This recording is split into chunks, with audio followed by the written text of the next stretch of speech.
MLC కవితను arrest చేసిన CBI Rouse Avenue కోర్టులో ఆమెను హాజరుపరిచింది. కవితను 5 రోజుల పాటు కస్టడీ కోరుతోంది సిబిఐ. కవితను ప్రశ్నించి మరిన్ని వివరాలు తెలుసుకోవాలని కోర్టుకు తెలిపారు సిబిఐ అధికారులు. కవిత అరెస్ట్ చట్టబద్ధంగానే జరిగిందన్నారు. కోర్టులో కవిత కూడా మాట్లాడారు. తనను సిబిఐ అరెస్ట్ చేస్తున్నారనే విషయాన్ని రాత్రి 10:30 గంటలకు జైలు అధికారులు తనకు చెప్పారన్నారు. న్యాయవాదుల సలహా కావాలని అడిగినా తనను అరెస్టు చేశారని కోర్టుకు తెలిపారు కవిత.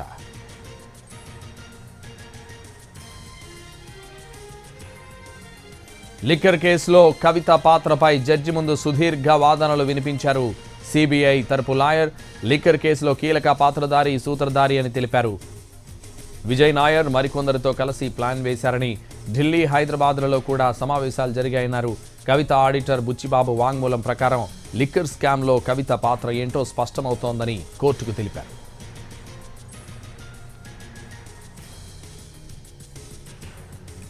సౌత్ గ్రూప్ ద్వారా 100 కోట్లు ఆప్ నేతలకు ఇచ్చారని కవిత సూచన మేరకు మాగుంట శ్రీనివాసులరెడ్డి 25 కోట్లు అందజేశారన్నారు. ఈ విషయాన్ని మాగుంట తన వాంగ్మూలంలో వెల్లడించారని కోర్టుకు తెలిపింది సిబిఐ. అభిషేక్ బోయినపల్లి సూచనతో భారీ మొత్తంలో ఆప్కు డబ్బు అందజేశారని తెలిపింది. ఆడిటర్ బుచ్చిబాబు స్టేట్మెంట్ ప్రకారం కవితకు ఇండో స్పిరిట్స్ సంస్థలో 33% వాటా ఉందని కూడా చెప్తోంది సిబిఐ. శరత్ చంద్రారెడ్డికి ఢిల్లీలో కేటాయించిన 5 జోన్లకు ప్రతిఫలంగా జోన్కి 5 కోట్ల చొప్పున 25 కోట్లు ఇవ్వాలని కవిత డిమాండ్ చేశారన్నారు. అందుకు శరత్ చంద్రారెడ్డి ఒప్పుకోలేదని, దీంతో హైదరాబాద్లో ఉన్న వ్యాపారాలకు ఇబ్బంది ఉంటుందని కవిత బెదిరించారని కూడా కోర్టుకు తెలిపింది సిబిఐ.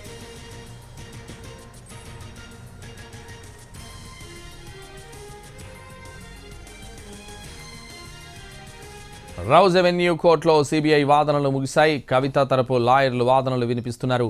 కవిత తరపున వర్చువల్గా వాదనలు వినిపిస్తున్నారు న్యాయవాది విక్రమ్ చౌదరి.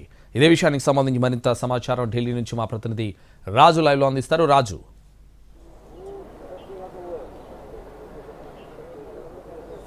సంతోష్, ఏదైతే అరెస్ట్ చేసినటువంటి అంటే సిబిఐ అరెస్ట్ చేసినటువంటి కవితను కోర్టులో ప్రొడ్యూస్ చేశారు. కావేరీ బవేజా జడ్జి ముందు ప్రొడ్యూస్ చేయడంతో 5 రోజుల పాటు తమ కస్టడీ కావాలని కోరారు. అయితే ఇరువైపుల వాదనలు విన్న తర్వాత ప్రస్తుతం జడ్జి కావేరీ బవేజా ఈ కస్టడీ కొనసాగింపు పైన అంటే కస్టడీ ఇచ్చే అంశం పైన తీర్పును రిజర్వ్ చేశారు. సో ఏ క్షణాన్నైనా తను తీర్పును వెలువరిస్తారు.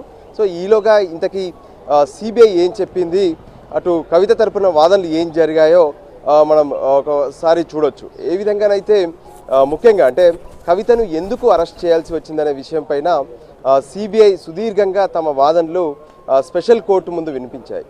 ఏదైతే ఢిల్లీ లిక్కర్ కేసుకు సంబంధించినటువంటి వ్యవహారంలో కవిత చాలా కీలకంగా ఉన్నారు.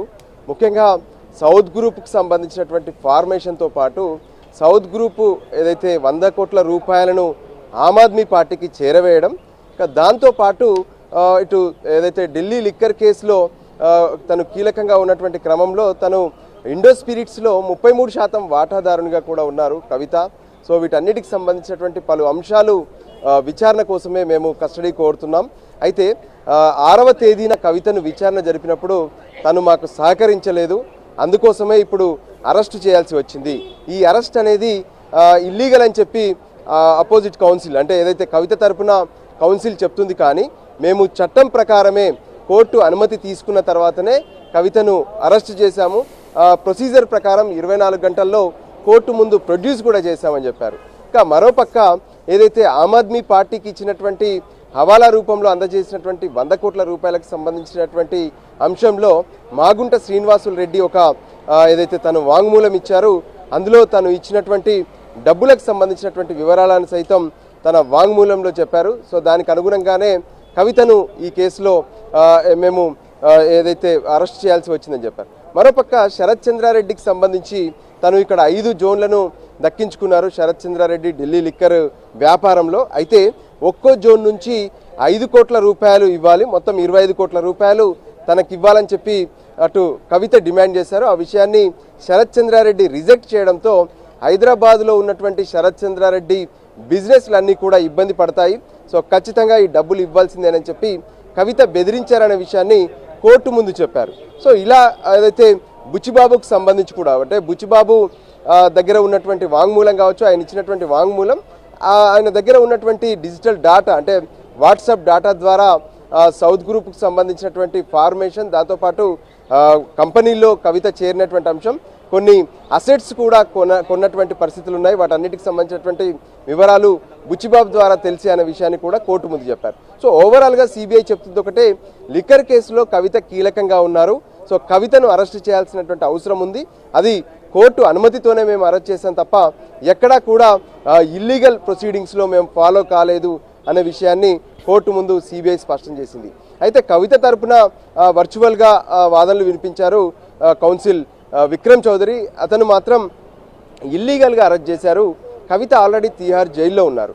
సో కవితకు సంబంధించి అరెస్ట్ చేసేటటువంటి క్రమంలో కోర్టులో జరిగేటటువంటి ప్రొసీడింగ్స్ కావచ్చు, అదే సమయంలో ఏదైతే దర్యాప్తు సంస్థలు చేస్తున్నటువంటి ప్రొసీడింగ్స్ విషయంలో తమకు ఎటువంటి కాపీస్ ఇవ్వట్లేదు, సమాచారం ఇవ్వట్లేదు అనే విషయాన్ని స్పష్టం చేశారు. సో కవితను కావాలనే ఈ కేసులో ఇరికించారనే విషయాన్ని స్పష్టం చేస్తే ఈ విషయంలో జడ్జి కలుగజేసుకొని కవితను అరెస్ట్ చేసేటటువంటి విషయంలో మీరు ప్రశ్నించాల్సినటువంటి అవసరం లేదు, అరెస్టుకు పర్మిషన్ కోర్టు ఇచ్చింది, సో కోర్టునే తప్పుబట్టే ప్రయత్నం చేయొద్దని ఘాటుగా జడ్జి సైతం స్పందించారు.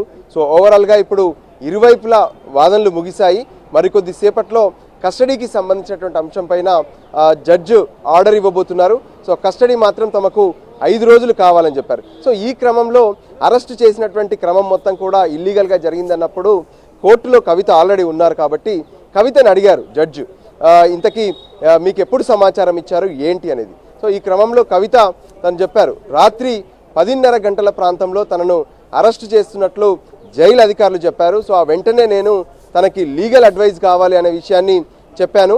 అయితే తన భర్త అనిల్కు ఫోన్ చేసేందుకు అవకాశం కల్పించారు, తన భర్తకు సమాచారం ఇచ్చాను. సో ఈలోగా లీగల్ అడ్వైజర్స్ వీళ్ళంతా కూడా వాళ్ళ న్యాయపరంగా వాళ్ళు తీసుకోవాల్సినటువంటి చర్యలకు ప్లాన్ చేసుకుంటున్నటువంటి క్రమంలోనే ఇటు ఈ సిబిఐ తనను అరెస్టు చేసిందనే విషయాన్ని కవిత స్పష్టం చేశారు. సో మొత్తానికి కవిత తరపున ఇది ఇల్లీగల్ అరెస్టు అంటూ తమకు ఎటువంటి నోటీసులు ఇవ్వకుండానే అరెస్ట్ చేశారని కవిత తరపున వాదనలు వినిపిస్తే, మేము పూర్తి స్థాయిలో చట్ట ప్రకారమే అరెస్టు చేశాము, లిక్కర్ కేసులో కవిత కీలకంగా ఉన్నారు, కోర్టు అనుమతి తీసుకొనే జైల్లో ఉన్నటువంటి కవితను విచారణ జరిపాం, కోర్టు అనుమతి తీసుకొనే కవితను అరెస్టు చేశాం, యాజ్ పర్ ప్రొసీడింగ్స్ ప్రకారం రూల్స్ ప్రకారం 24 గంటలలోపు మళ్ళీ కోర్టులో ప్రొడ్యూస్ చేసి ఇప్పుడు కస్టడీ కోరుతున్నామనే విషయాన్ని సిబిఐ కోర్టు ముందు స్పష్టం చేసింది. సంతోష్, మొత్తానికి కస్టడీ కొనసాగింపు పైన 5 రోజుల కస్టడీ అడిగారు కాబట్టి మరి 5 రోజులు ఇస్తారా లేదంటే 3 రోజులు ఇస్తారా అనేది మరికొద్ది సేపట్లో ఏదైతే జడ్జి ఇచ్చేటటువంటి ఆర్డర్ ద్వారా దానికి సంబంధించినటువంటి వివరాలు